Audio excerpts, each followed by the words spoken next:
Last lecture में हम लोगों ने ट्रिग्नोमेट्रिकल रेशियोज के किसी भी एंगल के लिए ट्रिग्नोमेट्रिकल रेशियोज का वैल्यूज फाइंड करना सीख लिया था।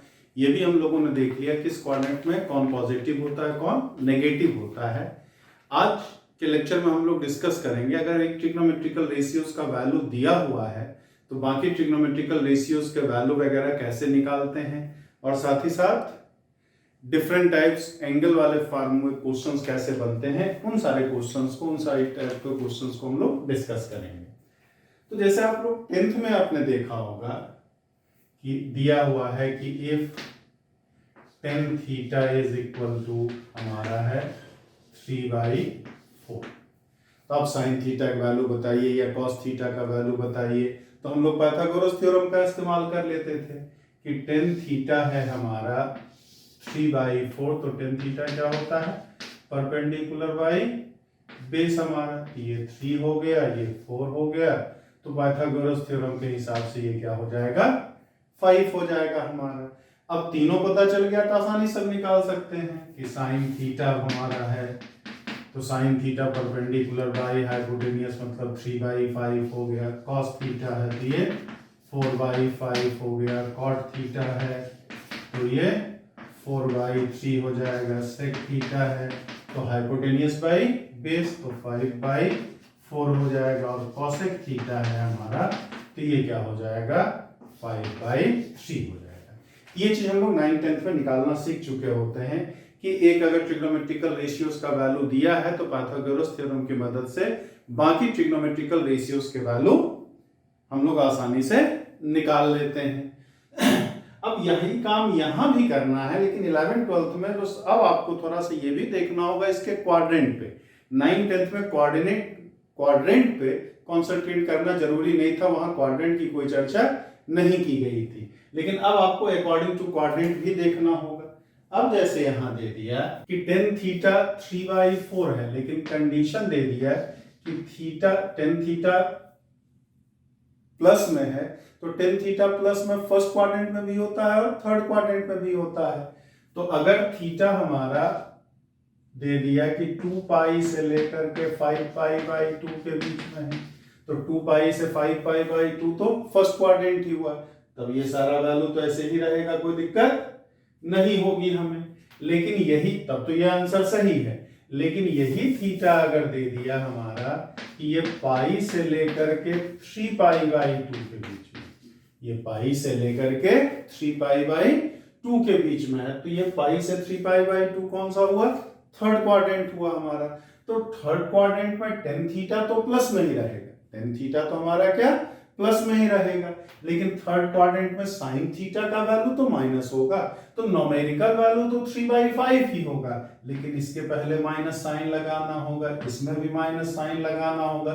थर्ड में कॉट प्लस ही रहता है तो ये सही रहेगा, थर्ड में सेक भी माइनस होता है, थर्ड में कॉसेक भी माइनस होता है हमारा। जैसे अगर हम कहते हैं कि sec theta is equal to -13/12 है हमारा, ठीक। अब यहां थीटा का वैल्यू हमारा दे दिया कि π/2 से लेकर के पाई के बीच में।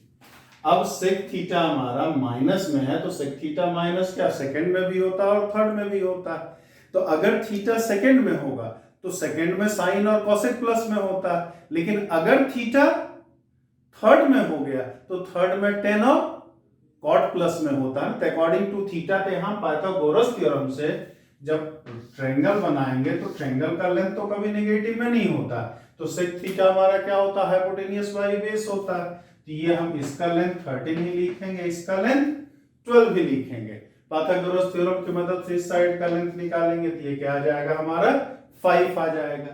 अब यहां साइन थीटा लिखना होगा, तो sine theta perpendicular by hypotenuse मतलब 5/13 ही होगा, लेकिन इसका वैल्यू प्लस में ही लेंगे क्योंकि सेकंड क्वाड्रेंट में साइन प्लस होता है। कॉस का वैल्यू -12/13 हो जाएगा।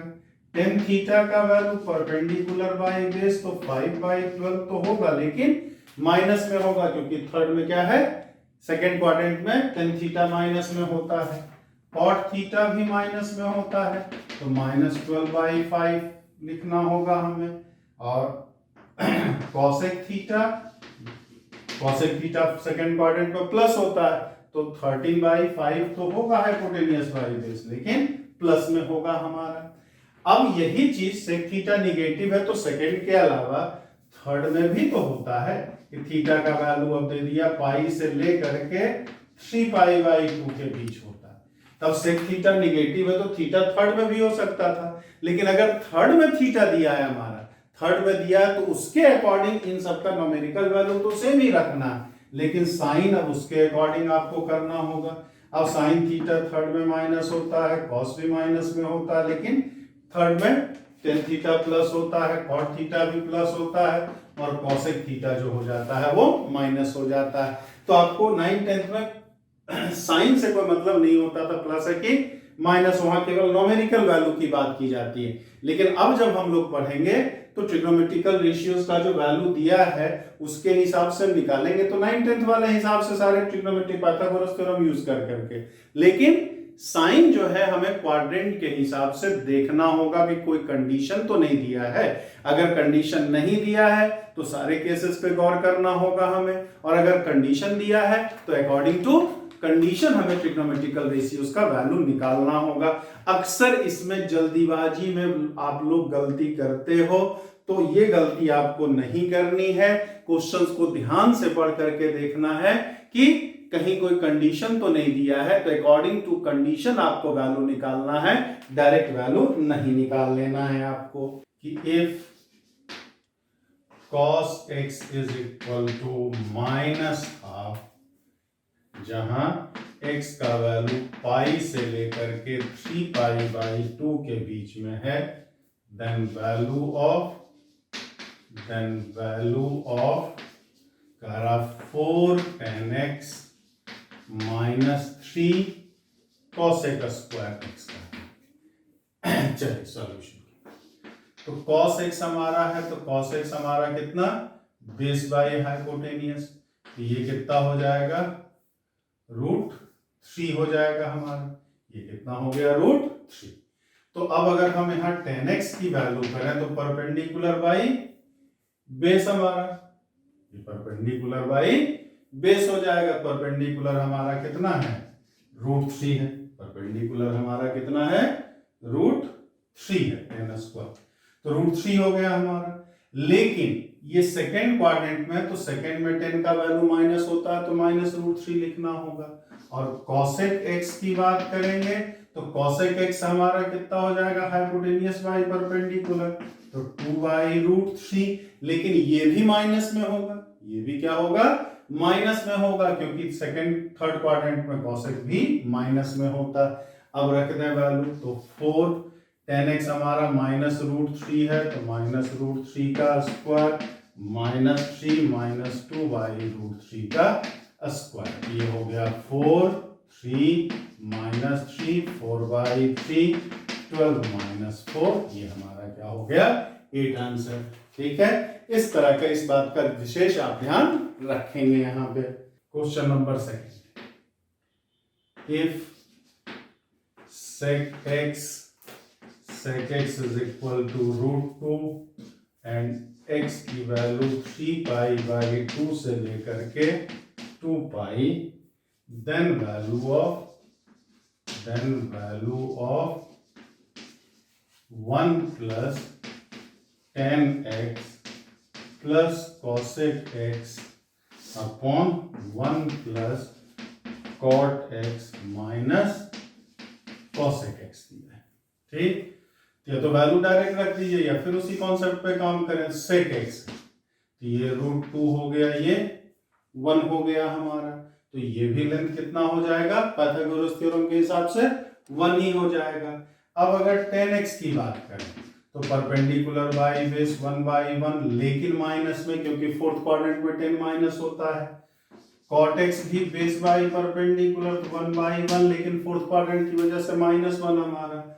और cosec x की बात करें, cosec x तो ये क्या हो जाता है, हाइपोटेनियस बाई परपेंडिकुलर, ये भी लेकिन माइनस में हो जाएगा। माइनस में क्यों, क्योंकि ये भी हमारा क्या है, फोर्थ क्वाड्रेंट में कॉसेक भी माइनस में, वैल्यू रख दीजिए 1 minus 1 minus √2 1 minus 1 plus √2, cancel cancel, इतना -1 आंसर हमारा। तो एकदम आसान सा ही सवाल होता है, बस साइन का आप ध्यान रखेंगे according to √1 minus sine x upon 1 plus sine x plus √1 plus sine x upon 1 minus sine x, ये कितना होगा हमारा। तो अब अगर सॉल्यूशन, ये क्वेश्चन अक्सर बहुत बार एग्जाम में पूछा गया है ऑप्शंस दे करके आपको, तो इसको अगर हम चाहें तो 1 minus sine x upon 1 plus sine x, 1 minus sine x upon 1 minus sine x लिख सकते हैं, plus √1 plus sine x upon 1 minus sine x, 1 plus sine x upon 1 plus sine x. हमने क्या कर दिया, रेशनलाइज कर दिया है।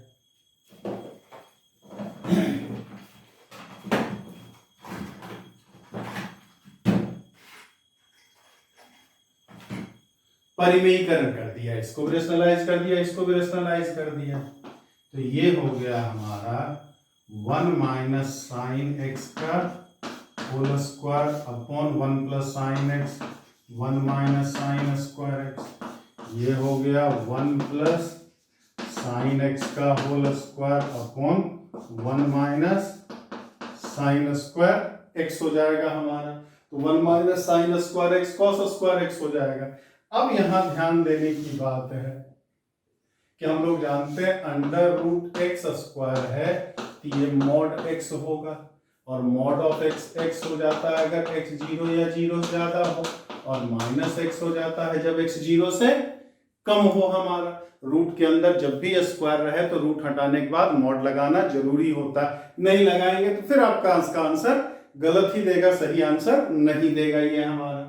अब यहाँ पर तो रूट के अंदर स्क्वायर है तो रूट हटाएंगे तो ये mod of 1 minus sine x upon mod cos x हो जाएगा हमारा, और 1 mod of 1 plus sine x upon mod of cos x हो जाएगा। ठीक, तो 1 माइनस साइन एक्स तो कभी निगेटिव हो ही नहीं सकता है कि साइन, इसको निगेटिव होने के लिए साइन एक्स का वैल्यू 1 से ज्यादा होना चाहिए, और ये हम लोग जानते हैं कि साइन एक्स का वैल्यू कभी 1 से ज्यादा होता ही नहीं है, तो ये तो हमेशा प्लस में होगा आपका। तो ये आ गया LCM mod cos x 1 minus sine x 1 plus sine x, तो साइन एक्स और साइन एक्स ये कैंसिल हो गया हमारा।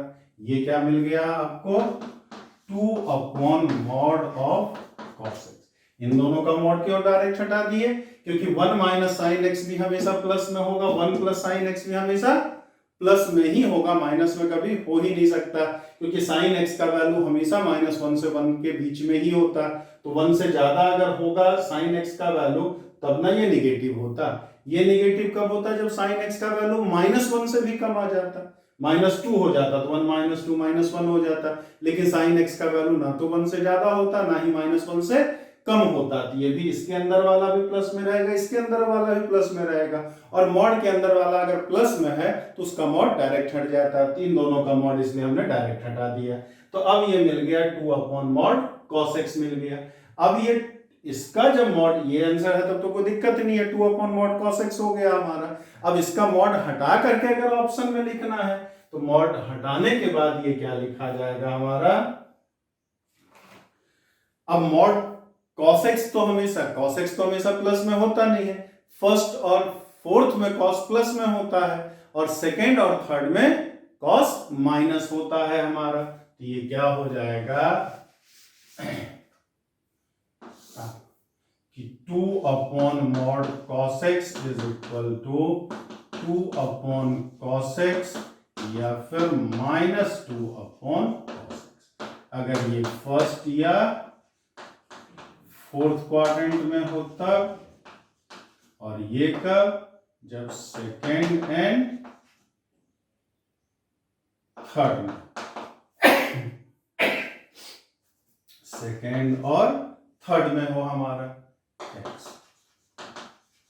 अगर x फर्स्ट या फोर्थ क्वाड्रेंट में लाई कर रहा तो cos प्लस होगा तो इसका मॉड डायरेक्ट हट गया है। लेकिन अगर x सेकेंड या थर्ड क्वाड्रेंट में लाई कर रहा होगा हमारा, तो सेकेंड और थर्ड में cos नेगेटिव होता है, तो उस केस में इस मॉड को हटाएंगे तो यहाँ माइनस लगाना होगा, 2 अपॉन माइनस cos x हो या माइनस 2 अपॉन cos x हो, बात बराबर होगी। तो इसका वैल्यू क्या हो जाएगा, अगर x का वैल्यू फर्स्ट और थर्ड क्वाड्रेंट में है तो माइनस 2 अपॉन cos x, और अगर x का वैल्यू हमारा फर्स्ट और फोर्थ क्वाड्रेंट में हो तो उस केस में इसका वैल्यू जो होगा वो 2 अपॉन cos x होगा। अगर मॉड लगा के नहीं लिखते तो बस खाली हम इस आंसर पर पहुंचेंगे, ये आंसर पर हम पहुंच ही नहीं पाते। तो ये चीज आपको क्वाड्रेंट का विशेष ध्यान देना होगा। यहाँ पे sin x is equal to 3/5, tan y is equal to 1/2, जहां pi/2 x pi y 3pi/2, then find value of 8 tan x minus √5 sec y। ये देखिए, ये भी बड़ा आसान सा है, कोई दिक्कत नहीं है। हमारा sin x दिया हुआ है हमारा कितना, 3/5 दिया है, तो sin x मतलब कि परपेंडिकुलर और हाइपोटेनियस, तो बेस इसका 4 हो जाएगा। हमें जरूरत है tan x की, तो tan x हमारा क्या, परपेंडिकुलर बाई बेस, मतलब कि 3/4 हो गया। लेकिन फिर क्वाड्रेंट पे ध्यान देना, तो x का वैल्यू pi/2 से पाई के बीच में दिया, यानी कि सेकेंड क्वाड्रेंट में है, और सेकेंड में साइन तो प्लस होता लेकिन टेन तो प्लस नहीं होता है, टेन हमारा क्या होता माइनस में, तो वैल्यू तो यही होगा लेकिन किस में होगा, नेगेटिव में होगा हमारा। फिर उसी तरह से tan y is equal to 1/2 दिया है, ये परपेंडिकुलर बाई बेस, तो ये हो जाएगा हाइपोटेनियस √5 हो जाएगा। हमें जरूरत है sec y की, तो sec क्या होता है, हाइपोटेनियस बाई बेस हमारा। लेकिन अब y क्या दिया, पाई से 3pi/2 यानी थर्ड क्वाड्रेंट में, तो थर्ड में 10 तो प्लस होता है लेकिन sec तो प्लस नहीं होता है, थर्ड में sec तो माइनस होता है, तो यहाँ क्या लगाना होगा, हमें माइनस लगाना होगा, माइनस √5/2 हो जाएगा। अब tan x चाहिए और sec y चाहिए, मिल गया हमारा, तो 8 माइनस 3/4 माइनस √5 और माइनस √5/2, तो ये हो गया हमारा कितना, 4 दूना 8 माइनस 6 और प्लस 5/2 यानी माइनस 7/2। यही इसका क्या हो गया, वैल्यू हो गया हमारा। चीजें बहुत आसान है, 9th के जैसा ही है आपका, कहीं ज्यादा मेहनत नहीं करनी है, बस खाली नई चीज क्या आ गई है, अकॉर्डिंग टू क्वाड्रेंट हमें साइन का इस्तेमाल करना है, जिसकी हमें कोई टेंशन 9th में नहीं होती थी, अब उसका भी टेंशन लेना होगा आपको। अगले सवाल पे आते हैं हम लोग, फाइंड वैल्यू ऑफ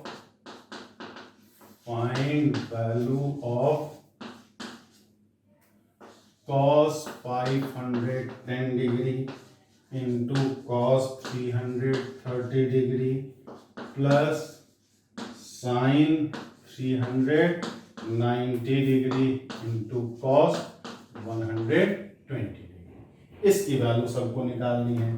तो लास्ट लेक्चर में हम लोगों ने हर 90 तक का वैल्यू निकालना सीखा, या हर डिफरेंट एंगल के ट्रिग्नोमेट्रिकल रेशियोज का वैल्यू फाइंड करना सीखा था। तो चलिए एक एक करके पहले उसको निकालें हम लोग। तो sin 510 डिग्री, तो आपको मैंने क्या बताया था, अगर 90 से ज्यादा, 90 तक तो याद रखना होगा, 90 से ज्यादा का निकालना, बस कुछ मत कीजिए, एंगल को 90 से डिवाइड कर दीजिए। तो इसको जब 90 से डिवाइड करके आप लिखेंगे तो ये आ जाएगा 5 × 90 डिग्री प्लस 60 डिग्री। ठीक, अब क्या था, तो अगर 90 के साथ ऑड नंबर मल्टीप्लाई हो तो ट्रिग्नोमेट्रिकल रेशियो चेंज होता था, साइन कॉस में कॉस साइन में, टेन कॉट में कॉट, टेन में सेक कॉसेक में कॉसेक सेक में हमारा। लेकिन अगर इवन नंबर होता था तो रेशियो चेंज नहीं होता था। तो यहाँ n की जगह 5 है। अगर इसमें दिक्कत है तो एक बार लास्ट लेक्चर, इसके पहले का लेक्चर आप जरूर देखेंगे, वो बहुत इंपॉर्टेंट है। कल भी मैंने बताया था, आज फिर बता रहा हूं, अब वो बहुत इंपॉर्टेंट है आपको मैथ्स के लिए, मैथ्स के अलावा अदर सब्जेक्ट्स के लिए भी, फिजिक्स केमिस्ट्री इवन बायोलॉजी तक के लिए वो इंपॉर्टेंट है आपका। तो वो चीज जानना बहुत जरूरी है। तो कल जो लेक्चर हम लोग एंगल वाला सीखे थे उसको जरूर से आप बार बार देखिए, तब तक देखिए जब तक समझ में ना आ जाए आपको। अगर दिक्कत है, तब भी दिक्कत है तो आप कॉल करके भी पूछ सकते हैं, व्हाट्सएप पे भी पूछ सकते हैं, लेकिन उसको समझना बहुत जरूरी है आपका। वो एकदम बेसिक है, हर जगह उसकी जरूरत आपको होनी है। तो यहाँ n की वैल्यू 5 है हमारा। 5 हमारा क्या है, ऑड नंबर है। ऑड नंबर है तो साइन कॉस में बदल जाएगा, ये कॉस 60 डिग्री, कॉस 60 डिग्री। अब इसके क्वाड्रेंट की बात करेंगे तो क्वाड्रेंट इसका सेकंड होगा, क्योंकि 4 क्या बोले थे, अगर 4 से ज्यादा है तो जो नंबर है उसको 4 से भाग दे दो। 4 से भाग देने पे कुछ ना बचे तो यहाँ पहुंचता है एंगल, 1 बचे तो यहाँ, 2 बचे तो यहाँ, 3 बचे तो यहाँ। तो 5 को 4 से भाग देंगे तो एक ही तो बचेगा। तो 5 इंटू 90 यहाँ पर प्लस है तो आगे बढ़ जाओ, मतलब कि थर्ड क्वाड्रेंट, सेकंड क्वाड्रेंट में, सेकंड में साइन प्लस होता है तो ये प्लस ही होगा, cos 60 डिग्री 1/2। तो साइन 510 का वैल्यू 1/2 हो जाएगा। अब cos 330 है हमारा, तो cos 330 है तो cos 3 into 90 degree plus 60 degree हो जाएगा। अब n की जगह 3 है, n की जगह 3 है, ये साइन 60 हो जाएगा। 330 फोर्थ क्वाड्रेंट में है, cos प्लस होता है तो यहाँ भी प्लस, तो साइन 60 का वैल्यू √3/2 हो जाता है हमारा। ये चीज आ गया, cos 60 1/2, साइन 60 √3/2 हमारा। अब अगर बात करें हम साइन 390, तो साइन 390 हमारा sine 4 into 90 degree plus 30 degree, ये हमारा साइन 30 डिग्री है, इसका मतलब कि 1/2 हो गया। और cos 120 है, तो cos 120 करेंगे तो cos 90 डिग्री प्लस 30 डिग्री हमारा ये आ जाएगा माइनस साइन 30 डिग्री, मतलब 1 - 1/2 हो गया। अब सारा वैल्यू रख दीजिए, तो cos 1/2 √3/2 प्लस 1/2 माइनस 1/2 माइनस 1/2, ये आ गया √3 माइनस 1/4, √3 माइनस 1/4 हमारा इसका आंसर आ गया।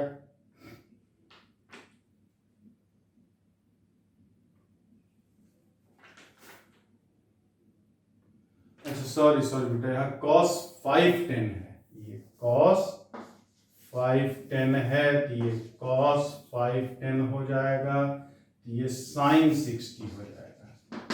साइन 60 हो गया तो साइन, सेकेंड क्वाड्रेंट में cos माइनस होता है तो ये माइनस हो जाएगा, माइनस √3/2 हो जाएगा, तो ये minus √3/2।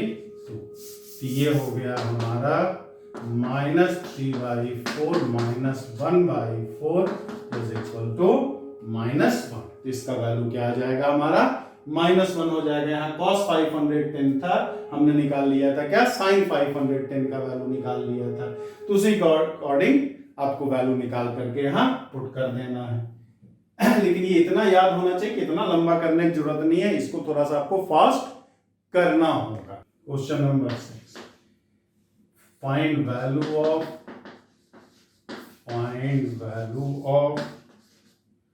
2 sin square 3π/4 2 cos square π/4 2 sec square π/3। ये तो आसान है। चलिए सॉल्यूशन, 2। साइन 3 पाई बाई 4 का वैल्यू 1/√2, ये 1/2। कॉस पाई बाई 4 का वैल्यू भी 1/√2, स्क्वायर है तो 1/2। सेक पाई बाई 3 का वैल्यू, सेक पाई बाई 3 का वैल्यू कितना 2 हो जाता है, ये कितना हो गया 10 हमारा आंसर। ये तो क्या बहुत ही आसान सवाल हो गया आपके लिए। 7 नंबर क्वेश्चन की बात करें। 7 नंबर दिया है, if A, B, C, D are angles of a cyclic quadrilateral,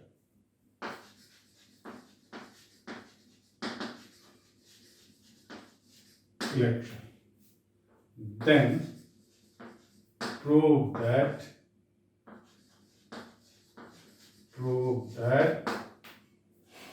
cos A plus cos B plus cos C plus cos D is equal to 0। तो साइक्लिक क्वाड्रिलेटरल किसको कहते हैं?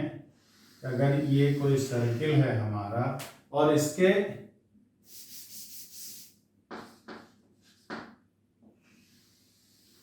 ये कोई सर्किल है, अब किसी क्वाड्रिलेटरल के चारों साइड्स,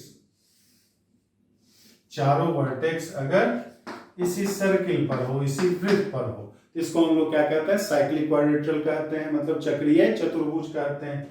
इसमें इसका और इसका सम मतलब a प्लस सी जो होता है वो भी पाई होता है, और b प्लस b जो होता है वो भी पाई होता है हमारा, यानी अपोजिट एंगल का सम जो होता है वो हमेशा पाई होता है। तो अब ये बताइए, तो a प्लस सी पाई, इसका मतलब a बराबर पाई माइनस सी, तो cos a बराबर cos पाई माइनस सी, यानी कि minus cos c, cos pi minus C minus cos c हो जाएगा। और b प्लस डी पाई है तो b बराबर पाई माइनस डी, तो cos b is equal to cos pi minus D, यानी कि माइनस cos t। तो हो गया। तो LHS हमारा क्या है? LHS जो है हमारा वो cos a plus cos b plus cos c plus cos d। तो cos a को हम लोग माइनस cos c लिख सकते हैं, cos b को हम लोग माइनस cos d लिख सकते हैं, plus cos c plus cos d। ये और ये कैंसिल, ये और ये कैंसिल, हमारा क्या आ गया 0।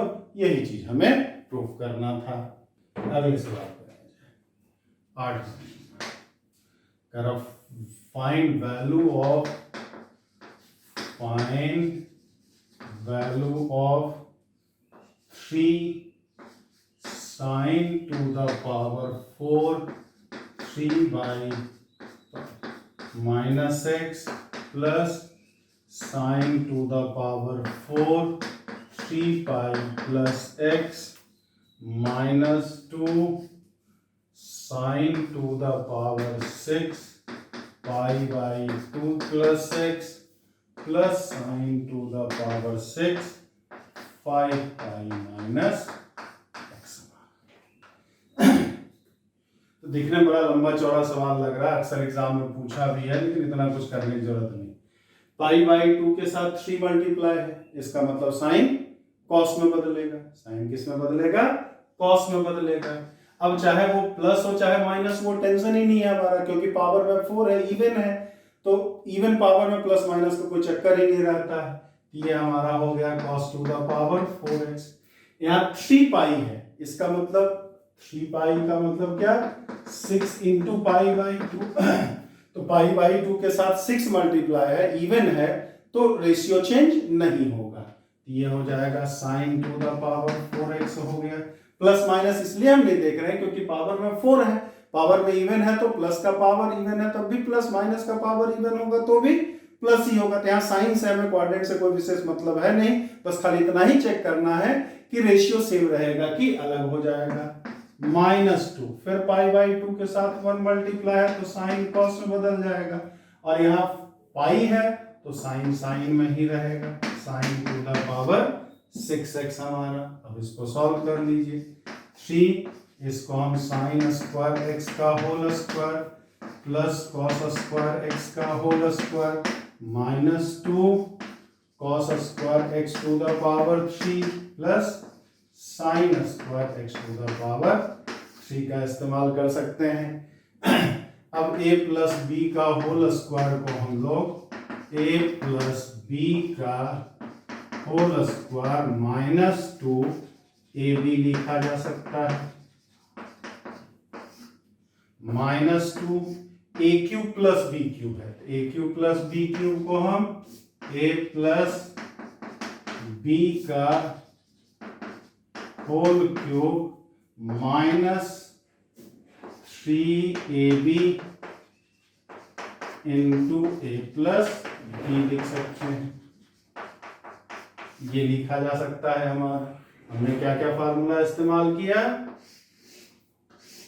a square plus b square को a प्लस b का होल स्क्वायर -2ab लिख लिया, और a cube plus b cube को a प्लस b का whole cube -3ab into a plus b। यहाँ पे हमने इस फार्मूले का इस्तेमाल किया है, इसके लिए हमने इस फार्मूले का इस्तेमाल किया।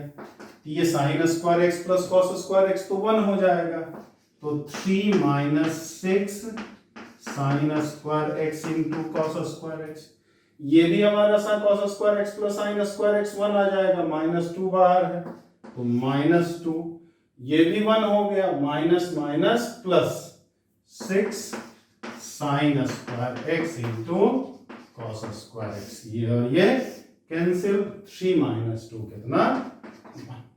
तो फाइनल आंसर इसका वैल्यू क्या हो जाएगा, 1 हो जाएगा। तो दिखने में इतना लंबा सवाल लग रहा था, लेकिन लंबा सवाल था नहीं, बड़ा ही आसान सा सवाल था हमारा, बशर्ते कि हमें कॉन्सेप्ट पता हो। अगले सवाल पे हम लोग आते हैं, फाइंड द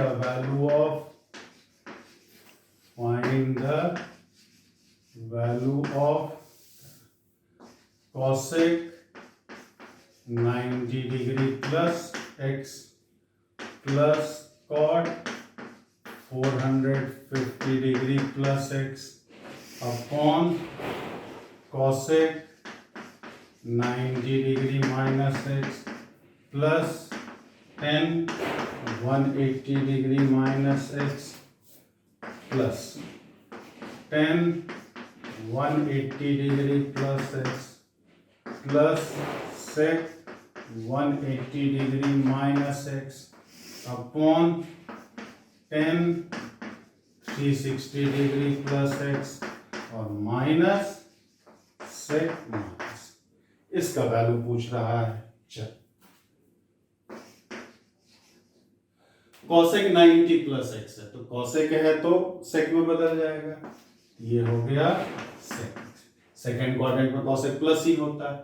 cot 450 है तो 5 इंटू 90 ऑड है तो cot किस में बदलेगा, 10 में बदलेगा, और 590 है तो 590 यहाँ पे पहुंचता है, प्लस x मतलब कि सेकेंड क्वाड्रेंट में सेकेंड में नेगेटिव होता है तो माइनस 10x।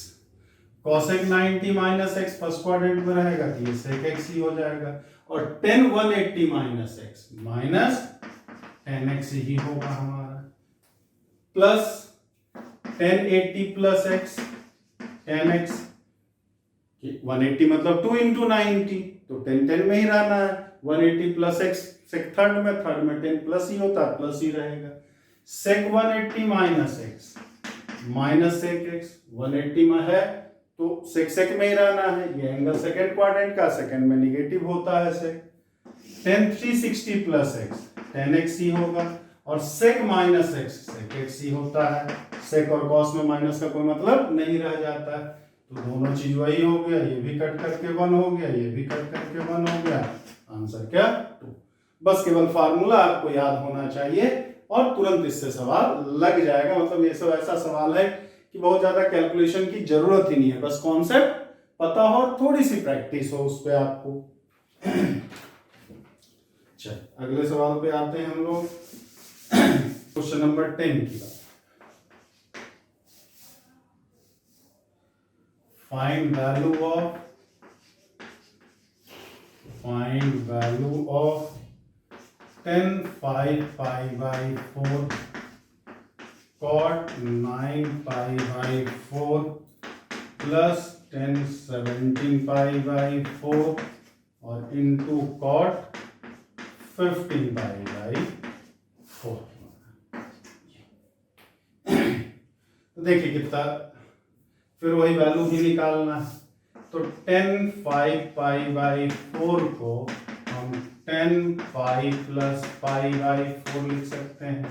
इसका मतलब ये हो गया 10 pi by 4 यानी कि 1, क्योंकि पाई मतलब कि 2 into pi by 2 और इवन है तो रेशियो चेंज होगा नहीं।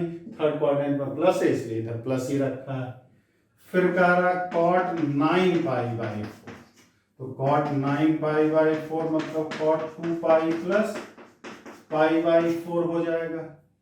फिर 2 pi है, पाई का मल्टीपल है हमारा, तो cot cot में ही चेंज होगा, cot cot में ही रहेगा, cot pi by 4। 2 pi से ज्यादा है, 2 pi प्लस थीटा है तो फर्स्ट क्वाड्रेंट में ही रहेगा हमारा, ये भी प्लस में ही, इसका वैल्यू 1। 10 17 pi by 4 का है, तो 17 pi by 4 मतलब cot 4 pi plus pi by 4, cot 4 pi plus pi by 4।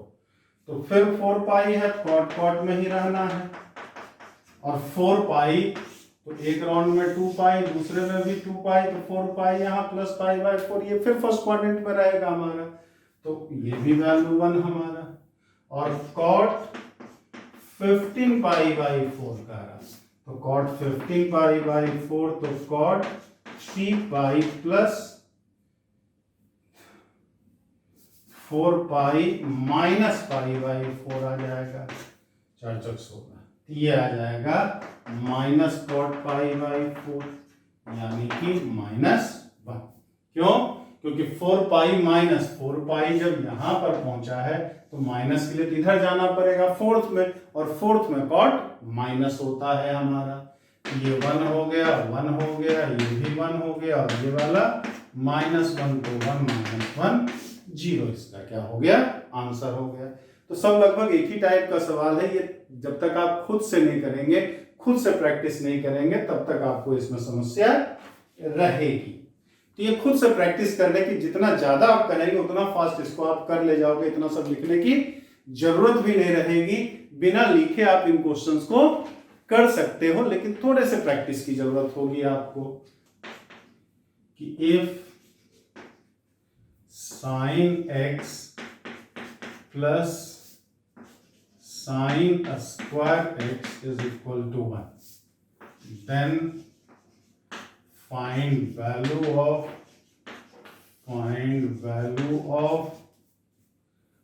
cos to the power 8x plus 2 cos to the power 6x plus cos to the power 4x।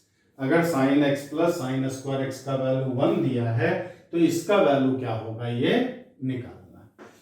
तो हमें दिया क्या है कि sin x plus sin square x is equal to 1, तो sin x is equal to 1 minus sin square x यानी कि cos square x हो जाएगा। अब वैल्यू किसका चाहिए, तो cos to the power 8x, 2 cos to the power 6x, cos to the power 4x। तो इसको हम cos square x का होल स्क्वायर लिख सकते हैं, इसको 2 cos square x पर पावर 3 लिखा जा सकता है, और इसको cos square x का होल स्क्वायर x लिख सकते हैं। तो cos square x को हम लोग sin x, ये हो जाएगा, सॉरी पावर 4, तो sin पर पावर 4x, 2 sin पर पावर 3x, और ये हो जाएगा sin स्क्वायर x। इसी को अगर हम चाहें तो sin स्क्वायर x का whole square 2 sin square x into sin x और इसको हम लिख सकते हैं साइन एक्स का होल स्क्वायर। तो ये A square 2ab plus B square हो जाएगा। ए वाला काम साइन स्क्वायर एक्स कर रहा, बी वाला काम साइन एक्स कर रहा। तो इसको अगर हम चाहें तो क्या लिख सकते हैं, sign square x plus sine x का होल स्क्वायर। और sine x plus sine square x कितना दिया है, 1 दिया है। तो 1 का स्क्वायर कितना, 1। इसका मतलब cos to the power 8x plus 2 cos to the power 6x plus cos to the power 4x का जो वैल्यू होगा वो कितना होगा, 1 होगा हमारा। तो उम्मीद करते हैं ये चीज आप समझ गए होगा। अक्सर पूछा जाने वाला क्वेश्चन है, कई बार एग्जाम्स में पूछ चुका है आपका। चलिए अगले सवाल की बात करें। Find least value of cos square x plus sec square x। Solutions.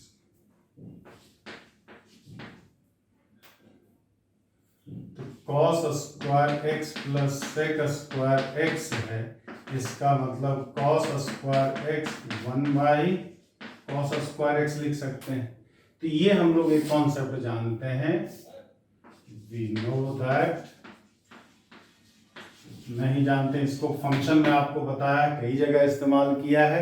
ये चीज जरूर ध्यान रखिए आप कि x plus 1/x always less than equal to -2 और ग्रेटर देन इक्वल टू 2। मतलब कोई भी टर्म और उसके रेसिप्रोकल का सम, कोई भी पद और उसके व्युत्क्रम के योग का मान -2 से +2 के बीच में नहीं होता है। -2 से +2 के बीच में संभव नहीं है। अगर प्लस में होगा तो 2 के बराबर या उससे ज्यादा होगा, और अगर माइनस में होगा तो -2 के बराबर या उससे कम होगा। कभी भी x प्लस 1/x का वैल्यू 3/2 संभव नहीं है। x प्लस 1/x का वैल्यू कभी भी -1/5 संभव नहीं है। ये सब गलत हो जाएगा।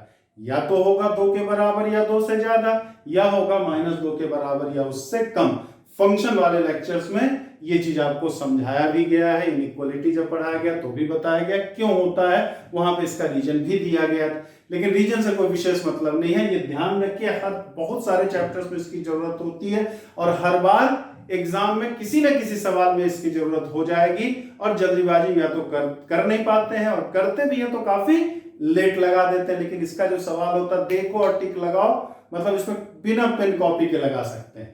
तो वही कॉन्सेप्ट यहाँ है, कॉस और सेक एक दूसरे का उल्टा है। स्क्वायर है, स्क्वायर कभी नेगेटिव हो नहीं सकता है, स्क्वायर कभी नेगेटिव हो ही नहीं सकता है। तो क्या था, कोई भी टर्म और उसके रेसिप्रोकल का सम अगर प्लस में हो तो उसका वैल्यू हमेशा 2 या 2 से ज्यादा होगा। क्यों?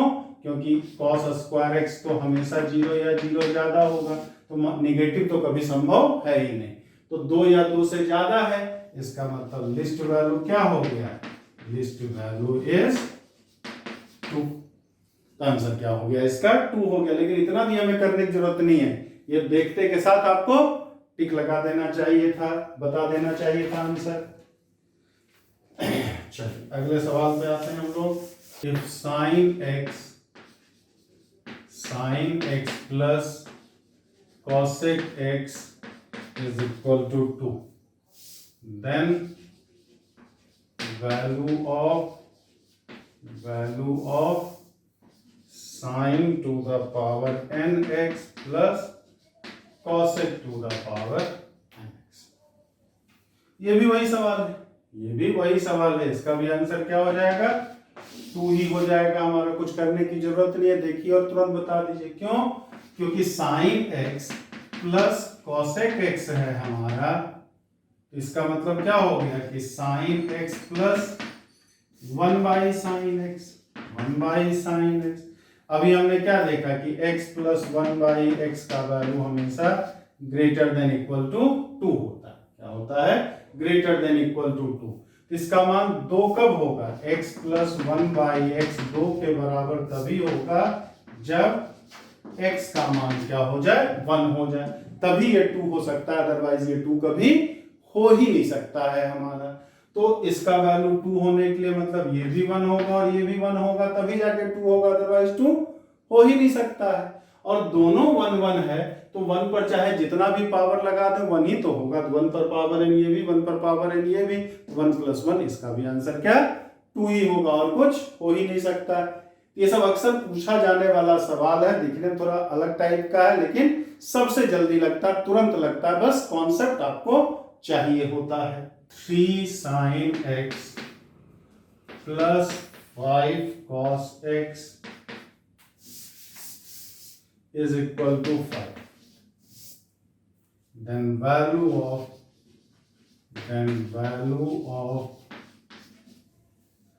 5 sin x minus 3 cos x.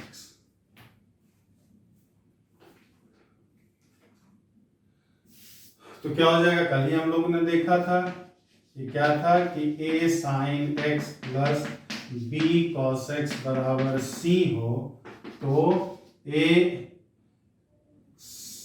cos x minus b sin x जो हो जाता है वो √a² plus b² minus c² plus minus में ये चीज हो जाता है हमारा। तो बस a की जगह 3 है, b की जगह 5 है, तो ये क्या हो जाएगा √3 का स्क्वायर 9, 5 का स्क्वायर 25, c भी हमारा 25 है, कट करके कैंसिल, प्लस माइनस 3 इसका आंसर। ये कैसे आता है ये हम लोग कल डिस्कस, इसके पहले वाले लेक्चर्स में आपको ये शॉर्ट ट्रिक कहां से आया कैसे आया बता चुके हैं, फार्मूला बताते समय आपको। फाइंड वैल्यू ऑफ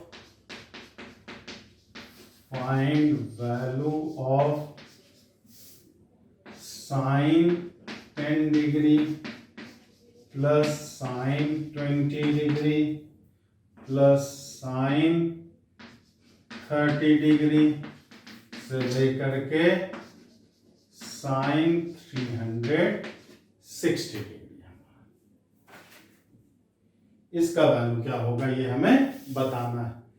तो ऐसे अगर निकालने सबका वैल्यू भी हमें नहीं पता होता है, तो ये अगर देखा जाए तो हम क्या लिख सकते हैं, sin 10 degree, sin 20 degree, sin 30 degree से लेकर के sin 340 डिग्री, sin 350 डिग्री और sin 360 डिग्री। तो ये बताओ sin 360 तो ये तो 0 ही हो जाएगा, इसका वैल्यू तो 0 ही हो जाएगा। अब अगर ये बात करो कि a प्लस b अगर 2 पाई के इक्वल है, मतलब 360 डिग्री के इक्वल है हमारा, तो a बराबर कितना 360 डिग्री माइनस b, इसका मतलब साइन a बराबर क्या हो जाएगा साइन 360 डिग्री माइनस b, इसका मतलब माइनस साइन b हो जाएगा। ठीक, मतलब अगर दो एंगल का सम 360 हो, दो एंगल का सम 360 डिग्री हो, तो दोनों का साइन एक दूसरे का नेगेटिव होगा, दोनों का साइन एक दूसरे का नेगेटिव होगा। इसका मतलब साइन 350 डिग्री को हम माइनस साइन 10 डिग्री लिख सकते हैं, साइन 340 डिग्री को हम माइनस साइन 20 डिग्री लिख सकते हैं, साइन 330 डिग्री को हम क्या माइनस साइन 30 डिग्री लिख सकते हैं। तो इसी तरह से क्या हो जाएगा, इससे ये कट जाएगा, इससे ये कट जाएगा, तो सब एक दूसरे से तो कटता चला जाएगा, बीच वाला 180 बचेगा, तो साइन 180 का मान 0 हो जाता। इसका मतलब सब कट पीट करके वैल्यू इसका क्या आ जाएगा 0 आ जाएगा हमारा, क्योंकि साइन 360 तो 0 ही होता है और बाकी इधर इधर वाला सब कटता जा ही रहा, सब कटते कटते बीच में तो 180 वाला बचेगा, तो साइन 180 डिग्री भी तो 0 ही होता, तो वो भी हमने कर दिया।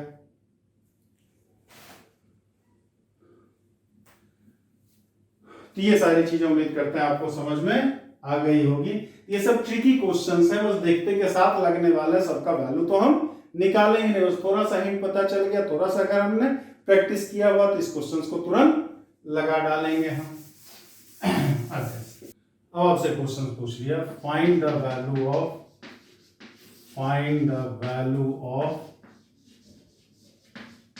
Of sine square 5 degree plus sine square 10 degree sine square 15 degree से लेकर के साइन स्क्वायर 90। ये हमारा इसका वैल्यू हमें जानना है। तो इसका अगर वैल्यू जानना है आपको,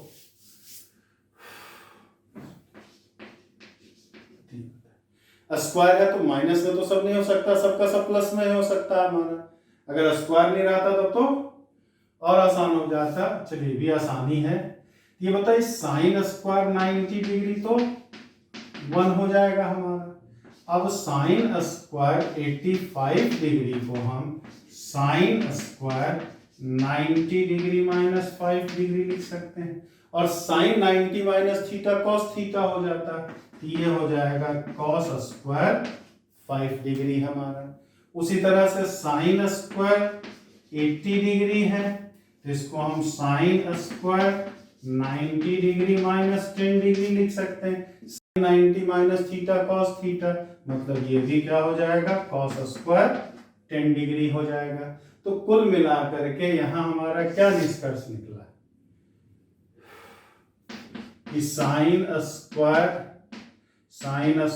5 degree plus sine square 85 degree sine square 10 degree plus sine square 80 degree से ले करके बनेगा sine square 40 degree plus sine square 50 degree. मतलब जोड़ने पे हमेशा 90 आना चाहिए हमारा, तभी साइन एक साइन कॉस में बदल जाएगा हमारा। और प्लस अब 45 इधर से बढ़ते बढ़ते इधर से भी 45 जाएंगे, घटते घटते इधर से भी 45 आएंगे, तो 45 वाला एक तो बच जाएगा। तो साइन स्क्वायर 45 डिग्री और प्लस साइन स्क्वायर 90 डिग्री, ये हो गया हमारा। ठीक, तो अब ये बताइए साइन स्क्वायर 85 डिग्री को हम कॉस स्क्वायर 5 डिग्री लिख सकते हैं, तो जितने ब्रैकेट है सब 1 आ जाएगा। 8 साइन 45 ये 1/2 और ये 1, तो कितना आ जाएगा 9/8 एक 9 8 एक 9 9 प्लस 1/2 9 प्लस 1/2 मतलब 19/2 इसका क्या आ जाएगा, हमारा आंसर आ जाएगा। जिसका जिसका जान रहे थे तो हम तो डायरेक्ट कर देंगे हम, और जिसका नहीं जान रहे उसको थोड़ा सा आपको एडजस्ट करने की जरूरत होगी। तो साइन 90 का वैल्यू तो डायरेक्ट 1 रख दिए। अब इधर से साइन 5 इधर से साइन 85 मिल करके 1, इधर से साइन 10 इधर से साइन 80 मिल करके 1, इधर बढ़ते बढ़ते साइन 40 और इधर से साइन 50, वो दोनों का स्क्वायर का सम भी 1 आ जाएगा। तो टोटल 8 पेयर बना हमारा। ठीक, टोटल 8 पेयर, तो 8 पेयर का सम 8 आ गया हमारा। अब बीच में बच जाएगा एक तो 45 वाला एक्स्ट्रा बचेगा, तो साइन 45 अलग से लिख दिया, उसका वैल्यू तो हम जान ही रहे, वो तो दिक्कत ही नहीं कर रहा। दिक्कत तो 5 10 15 वाला कर रहा था ना, 90 वाला जान ही रहे थे, 45 वाला हम जान ही रहे, तो आराम से एडजस्ट करके ये चीजें। तो फाइनल आंसर कितना 19/2 हो गया हमारा। इसी तरह से कर दिया find the value of 10 1 degree into 10 2 degree into 10 3 degree से लेकर के 10 89 डिग्री तक। ठीक, अब 1 डिग्री 2 डिग्री 3 डिग्री ये सब का वैल्यू तो हम नहीं निकाल सकते हैं, लेकिन फिर इसको अगर हम कहें तो 1089 डिग्री को हम 1090 डिग्री माइनस 1 डिग्री लिख सकते हैं, और 1090 माइनस थीटा कॉट थीटा होता है, ये कॉट 1 डिग्री हो जाएगा। ठीक, 1088 डिग्री को हम क्या लिख सकते हैं कि 1090 degree minus 2 degree, 1090 minus theta, फिर ये कॉट 2 डिग्री हो जाएगा हमारा। तो कुल मिलाकर के हम इसको क्या लिख सकते हैं कि tan 1 degree into tan 89 degree, tan 2 degree into tan 88 degree. इसी तरह से बढ़ते बढ़ते tan 44 डिग्री, tan 46 डिग्री। इधर से बढ़ते बढ़ते 44 तक गए, इधर से घटते घटते 46 तक आएंगे। मतलब दोनों मिला के हमेशा 1 इंटू 89 90, 2 इंटू 88 90, 3 इंटू 87 3 प्लस 87 90। उसी तरह 44 प्लस 46 भी 90 आ जाएगा। लास्ट में एक तो एक्स्ट्रा बच जाएगा, इधर जाएंगे तो बीच में इधर भी 45 पे पहुंचेंगे, इधर जाएंगे तो इधर भी 45 पे पहुंचेंगे, क्योंकि टोटल पेयर तो बनना नहीं है हमारा। तो ये 1045 वाला एक्स्ट्रा बच गया हमारा। अब यहाँ 1089 डिग्री को हम क्या लिख सकते हैं, cot 1 डिग्री 10, तो ये क्या आ जाएगा, सब 1 1 आ जाएगा, ये भी 1 ये भी 1, 1045 भी 1 को चाहे कितनी बार भी ऐड करें 1 ही आ जाना, हमारा कुछ करने की जरूरत ही नहीं है। तो ये सब मतलब देखने से थोड़ा लग रहा, थोड़ी सी प्रैक्टिस की आपको जरूरत होगी। देखिए कोई भी एग्जाम देने जा रहे हैं तो बहुत सारे बच्चे ऑल इंडिया लेवल का एग्जाम्स होता है हमारा, तो हर बच्चा यही पढ़ रहा है, हर बच्चा भी यही पढ़ रहा है। बस उसमें कितने सिंसियर बच्चे हैं वो डिपेंड करता है, कितनी उसने प्रैक्टिस किया है, कितने जल्दी क्वेश्चंस को वो लगा सकता है। तो लगा सकता है, जिसको ज्यादा ट्रिक याद होगा, जिसने ज्यादा प्रैक्टिस की होगी वो जल्दी उसी क्वेश्चंस को लगा लेगा। जो जल्दी लगा लिया उसका सिलेक्शन हो जाता है आपका। चलिए, तो नेक्स्ट लेक्चर्स में हम लोग उम्मीद कर नेक्स्ट लेक्चर में ये चीज हम लोग डिस्कस करेंगे, एडिशन फार्मूला और सब्ट्रैक्शन फार्मूला क्या होता है, साइन ए प्लस बी, साइन ए माइनस बी, ये सब सारी चीजें क्या होती है, उन चीजों को हम लोग डिस्कस करेंगे।